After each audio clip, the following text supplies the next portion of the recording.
sont in rechten. Bunun için bir müşteri olan piramit yani Den rechten Teil an der Nordseite. Bunu inceleyelim.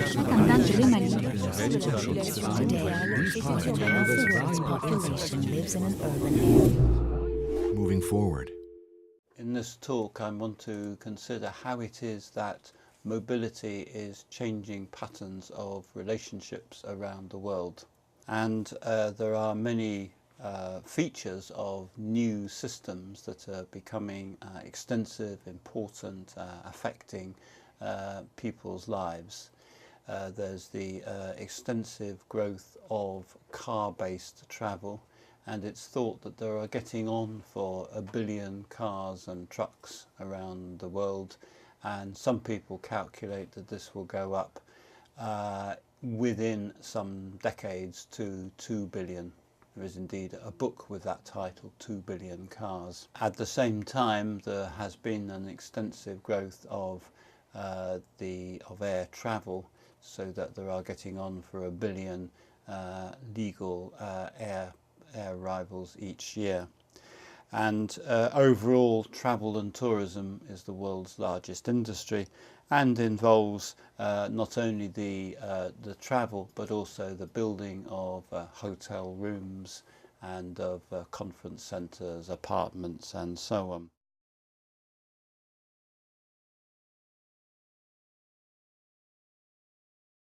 It's thought that this scale of movement, and then the providing hospitality for those on the move, accounts for something like 1/3 of carbon dioxide emissions. This comes about not just because more people want to go on holiday, but because of the ways in which people's important others in their lives are spread out, distributed spatially. So as societies are more spread out, people's friends, their family members, their colleagues, their business associates and so on are also spread out. People are less likely to bump into their friends, their family, and so on. And so what this produces are more visits, more scheduling of visits, more places to meet up when those visits take place. So there's a kind of dispersion of people, activities, groups, networks, and meetings.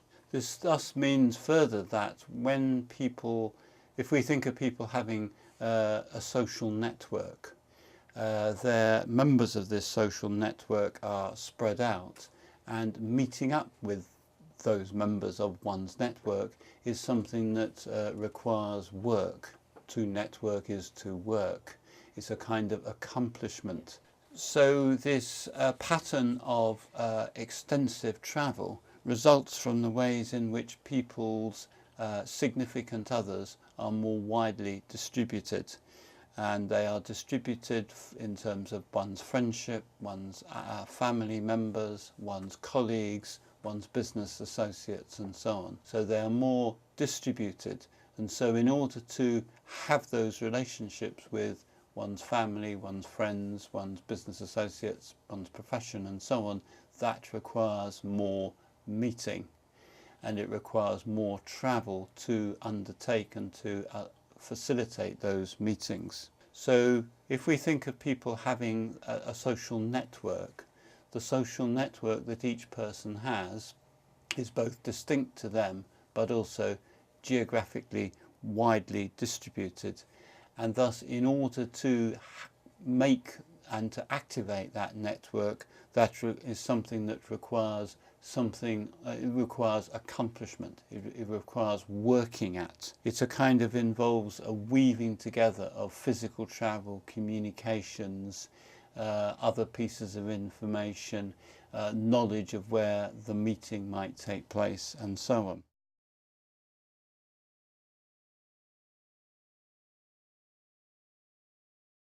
So as people meet face to face, and they still do seem to meet face to face on an astonishing scale, this involves often longer distance travel, more planning, more coordination, and so on. And this results in passing, we might say, in not only food miles, with which we have become relatively familiar, the idea of food miles, but also of what we can call friendship miles, family miles, and colleague miles. So in order to participate as a member of a social network requires achieving these miles. And so the sort of commitments we have to each other, to our friends or family, are thus crucial to people's social networks, but also then crucial to the kinds of travel and communications that they engage in. So they need to reform, and I sometimes use the phrase network activation. And in general, it also seems, research suggests that the greater the distance between people, then if other things are equal, the more time people would then spend with each other, the longer the meetings will last, and so on. So there are very extensive social networks. These are extended, and what this does is to account for the development of many and diverse forms of physical travel in the contemporary world. We're familiar, for example, with business and professional travel, and indeed much of the advertising of train companies or airlines tends to focus upon that particular kind of travel. But there are many other forms, and I'm going to just mention a few of those.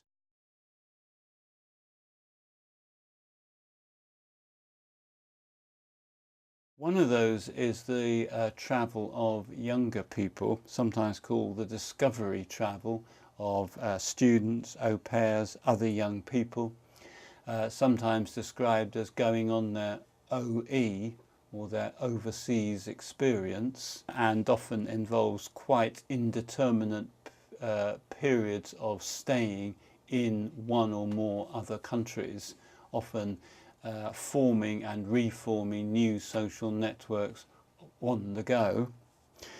There is also significant amounts of medical travel, and it's actually interesting that a lot of the early history of what we call tourism was actually a kind of medical tourism, visiting spa towns across Europe. There's also a significant amount of religious travel, pilgrimage, and in fact some of the very largest forms of collective mass movement are not to Olympic Games or secular festivals of that sort, but to religious festivals and to places of religious worship, and travelling to to Mecca is the most obvious example of that. Also, we might note the extensive forms of post-employment travel of people who are retired or semi-retired, who often, of course, not only travel but also acquire property in another country, and then that sets up continued interconnections between the country in which they have their new home and their friends and family in the country from which they came from. And that has been, up to relatively recently, a major form of newish kind of travel, particularly from Northern Europe to Southern Europe, and was part of the huge property boom in Greece and Spain. There's also what we might describe as kind of trailing travel, where certain people travel and others trail after them. I mean, I suppose classically the male diplomat with the trailing travel of his female spouse, who then has to provide appropriate services and entertainment and hospitality to the people in the place that the person is the ambassador, and so on. There's also a lot of travel within a diaspora. So, for example, the Chinese diaspora, Chinese people living out of China, which is said to be estimated at between 25 to 45 million people, a huge society, and in which there are very extensive forms of travel within that diaspora. And of course that also produces many China towns, and which in turn generates various kinds of tourist travel and so on. Visiting friends and relatives is what is thought to be the fastest growing category of travel in the contemporary world. So not simple tourist travel, not business travel, but visiting friends and visiting family. And then we should also note that there is a lot of travel which is enforced in various kinds of ways. There's asylum seeking, there's refugee travel, there's the travel of people who are slaves, and it's calculated by one writer that there are more slaves in the contemporary world than there were at the height of the European slave trade at the early years of the 19th century.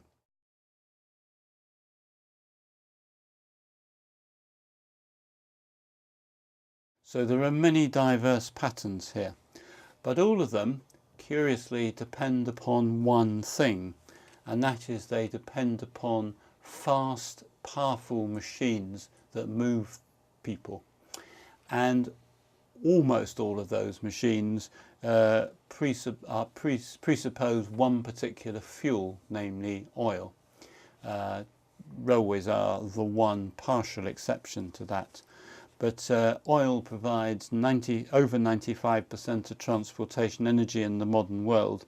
And so all of these forms of networking, of friendship and family and so on, presuppose oil. Oil also fuels almost all the world's ships, and in particular the container ships full of goods being increasingly transported from China to the rest of the world. There are now container ships that can take up to 11,000 containers, an astonishing kind of moving exhibition in the sea. Oil is also an element of almost all manufactured goods and almost all foodstuffs through food miles, but also through the provision of fertilizers, irrigation, drainage and so on. So these very diverse forms of travel are united by one characteristic, that they depend upon powerful mobile machines, and almost all of these mobile machines run on one particular resource, namely oil. So there's an astonishing degree of oil dependence that has been set up here.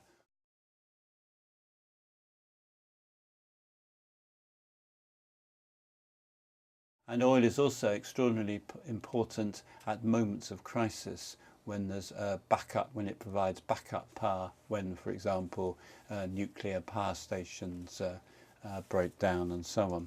But to be so dependent upon oil is a fantastic problem because of what is often described as the problem of oil descent. The United States, which initiated many of the oil-based patterns of mobility, actually peaked in its oil supply in 1970. It now imports 75% of its oil. China's oil supplies have just peaked. The global peaking of oil per person throughout the world occurred in 1999. And so many commentators are now suggesting that we have peaked globally in terms of oil supply and are running out. So the chief economist of HSBC Bank says there could be as little as 49 years of oil left.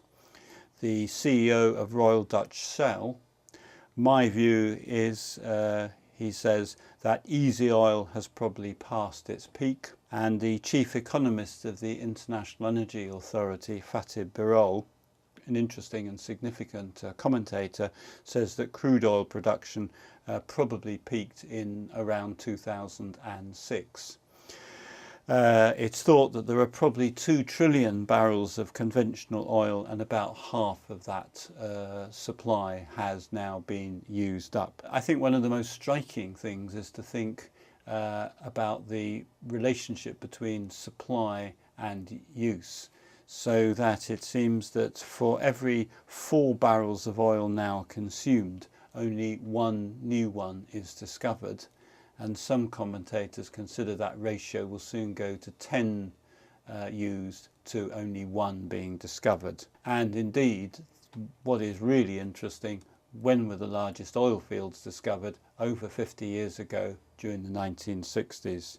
Where, we might ask, will this leave mobile lives in the future? Seite sowie den Außenbereich In den rechten.